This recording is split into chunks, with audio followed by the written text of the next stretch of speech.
Bonjour à vous tous mes très chers. Alors je viens faire votre tirage hebdo, une question, hein, oui, non, un, trois choix.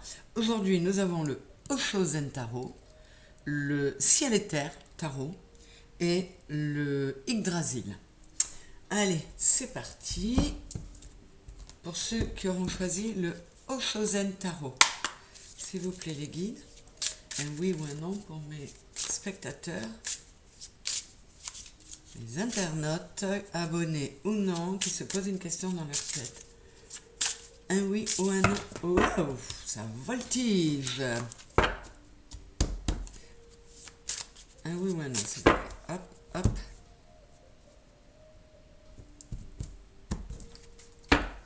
Pour ce tirage-là, vous l'avez vu, hein, je fais la coupe pour la répartition des cartes, mais je ne regarde pas la coupe. Parce que ça ne m'est pas d'une grande utilité dans ce cas précis. Où es-tu, la troisième? C'est toi. Voilà pour le Oshozen. Ciel et terre tarot. Ou le tarot ciel et terre, comme vous voulez. Ciel et terre. Vous ne connaissez peut-être pas, c'est ça la boîte. Voilà. Allez. Ciel et terre, s'il vous plaît.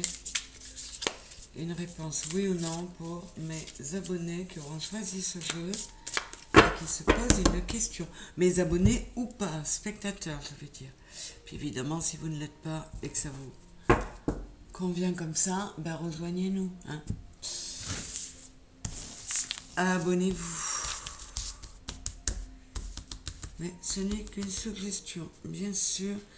Moi, je ne pousse pas à la conso pour à aucun moment. Chacun fait comme il le sent. Pour vous dire à quel point, c'est que quand quelqu'un en vient me demander trop souvent des consultations, je lui dis non. Je lui dis non parce que si c'est pour la même question et que le temps est trop rapproché, ça n'a aucune utilité. Donc je ne vais pas accepter une consultation juste pour récupérer une consultation. C'est pas du travail, ça, c'est pas du boulot. Allez, avec le Yggdrasil, toc, toc.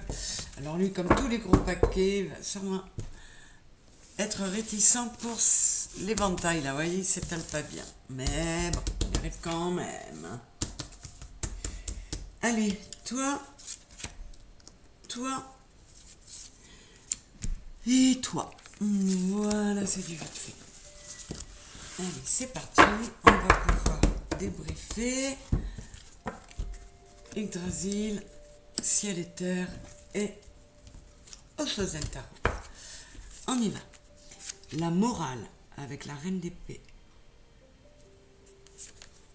L'harmonie avec le 10 de coupe. Et la solitude avec l'ermite. Je vais devoir recouvrir, j'essaie de voir ce qu'on veut vous dire là. Ouais, là on vous dit, pour certains, que vous êtes un peu en position de la reine d'épée. La reine d'épée, elle est seule, pas forcément parce qu'elle l'a choisi, mais du coup, elle est très intransigeante, elle est dans le mental, assez froide même. Et là, on conseille à ceux qui sont dans cet état d'âme, on va dire, hein, de s'harmoniser, de de redonner beaucoup plus de place aux émotions, plus qu'au mental et à la raison, pour retrouver une forme d'harmonie, d'équilibre. Et pour cela, eh bien, on leur conseille de fonctionner comme l'ermite, c'est-à-dire de se mettre en position de recul, de retrait, dans une solitude non pas subie, mais voulue pour rééquilibrer un peu tout ça. Parce qu'il y en a certains qui sont vraiment retranchés, et c'est à eux avant tout qu'ils font pas du bien. Hein. C'est une reine d'épée, mais ça peut très bien être un homme. Hein. Ça n'a rien à voir, ça. Alors, qu'est-ce qu'on a comme réponse? Eh bien, nous avons le 4 d'épée, voyez, on vous conseille de faire un break dans le mental. Le 4 d'épée, on se met au repos, on laisse tout derrière soi pour... Et ça, on vous dit que cet ajournement, cette forme de capacité à remettre des couleurs dans votre vie, à remettre du bleu, notamment le bleu de l'émotion, ça va passer par un moment de solitude. Quoi qu'il en soit, c'est un oui. Voilà. Le tarot ciel et terre. C'est parti. Le cavalier de bâton.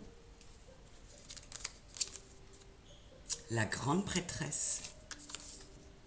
Et la reine d'épée. Elle est encore là, elle. C'est fou, hein?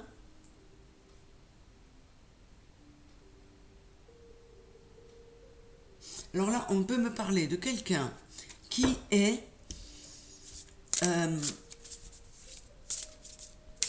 décidé à passer à l'action, mais en étant passé par une phase de réflexion, de retour à la sagesse en quelque sorte, avec la grande prêtresse. Parce que ce personnage est tout feu, tout flamme. Il est déterminé, mais il y va. Il avance avec passion, vous voyez, tout est en flamme, y compris lui-même et son cheval. Et la grande prêtresse vient apaiser tout ça, vient lui dire d'être un peu plus dans le raisonnement que dans l'action sans réflexion, et d'être objectif, critique et franc, honnête avec soi-même, mais aussi avec une personne vers laquelle on aura envie d'aller pour discuter. Et donc là, c'est un message de apaise-toi. Avant de foncer, réfléchis. Hein. Ne sois pas le bélier qui part tout feu tout flamme. Sois plus la balance qui va essayer d'équilibrer tout ça. Et le sagittaire qui va mettre de la joie. De la joie dans tout ça. Oui, on a l'empereur avec la grande prêtresse. L'empereur, c'est le bélier. Hein. Donc c'est vrai que vous qui regardez ce tirage, vous avez envie d'en découdre. Mais vous passez du cavalier de bâton à l'empereur. C'est-à-dire qu'il y a toujours de la passion, il y a toujours de la détermination, il y a toujours l'envie d'y aller, mais l'empereur, il est quand même très assis, très stable, et il réfléchit avant d'agir, lui. Même s'il est bélier. C'est le côté très sage du bélier. Et là, j'ai la tour. Oui, bon, pour certains, vous allez vraiment vers... vous êtes prêts à en découdre. On a le 7 de bâton. Vous êtes prêts à faire preuve de bravoure, à défendre vos biens, ou une situation, ou quoi que ce soit, même s'il faut repartir, tout mettre à plat. Hein. S'il faut repartir à zéro, vous êtes prêts à ça. Mais l'ensemble de la réponse est un oui. Voilà, voilà. Et on va passer à Yggdrasil avec Gangloth, Jarl et Erna et Urd. Je n'ai pas non plus la réponse directement. Là, on pourrait demander à certains d'arrêter de ruminer le passé, de sortir d'une forme d'indolence qui vous amène à procrastiner sans arrêt. On vous dit d'être plus ambitieux, d'aller plus de l'avant, de reprendre le manche, là, de reprendre en main le gouvernail, d'arrêter de laisser traîner les choses. Et c'est Gangloth, elle vient comme un avertissement, cette carte. Donc, ça paraît assez important de le faire. Et après, j'ai Skuld qui revient effectivement également comme un avertissement, mais en vous disant, voilà, cesse d'être tourné vers le passé, il n'existe plus. Tourne-toi vers l'avenir, parce que Skuld, c'est l'avenir. Et là aussi, c'est un avertissement parce qu'on vous dit qu'il est il est temps d'en venir à ça. Vous voyez, j'ai un 2 en bâton là, et j'ai le 137 qui fait 11 quand merde, c'est quand on calcule, quand on additionne. Ah zut. Donc on vous demande de l'alignement pour pouvoir retrouver la capacité à agir, de laisser tomber le passé pour vous tourner vers l'avenir. J'ai toujours pas la réponse. Hein. Et là, j'ai Hermine. Ouais, voyez, on vous dit soit 2 fois le 11, j'ai le 211. Soit 2 fois le 11. Plutôt 2 fois qu'une. Fais le lien entre le ciel et la terre. Réconcilie les contraires.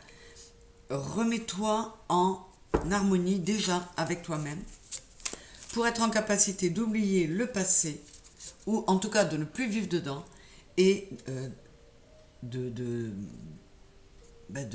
vivre beaucoup plus l'instant présent et d'être en capable de se projeter un peu. Et là, j'ai Aikin Scaldi, c'est le gardien du trésor. On vous dit qu'il y a une protection sur vous, mais commencez par la mettre vous-même, cette protection. Reconnectez-vous à vous. J'ai du 11, j'ai du 7. Hein. Au milieu, j'ai le 5. Là. Il y a des changements à opérer pour... voilà, on lâche le passé, on est dans le présent, on se réaligne, on se reconnecte à soi pour pouvoir mieux aller vers l'avenir. C'est un oui de toute façon. Donc voilà pour aujourd'hui. J'ai 3 oui. C'est vite résumé aujourd'hui. Après, comme je dis toujours, un non peut être positif et un oui peut être négatif. Quoi qu'il en soit, que ce soit le Oshozen Tarot, le Ciel et Terre Tarot ou Yggdrasil, on est sur du oui. Je vous fais des gros bisous. J'espère que ça vous aura plu. N'hésitez pas à liker. Et je vous dirais presque, n'oubliez pas de liker et n'hésitez pas à vous abonner. Je vous fais des gros bisous. Au revoir.